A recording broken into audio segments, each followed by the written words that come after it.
ناظرین، آپ کو تازہ ترین خبر سے آگاہ کرتے ہیں۔ اشرف غنی کی خلف برداری میں تقریب پر راکٹ فائر کر دیے گئے۔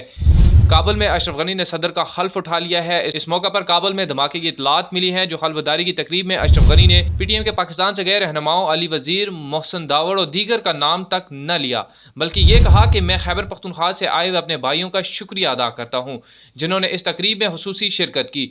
اشرف غنی کے بعد صالح، دانش اور دیگر نے بھی مختلف حلف اٹھا لیے ہیں۔ اس سے قبل محسن، داوڑ، علی وزیر افغان فوج کے ہیلی کاپٹر کے اندر افغانستان پہنچے، جہاں ان کا استقبال کیا گیا۔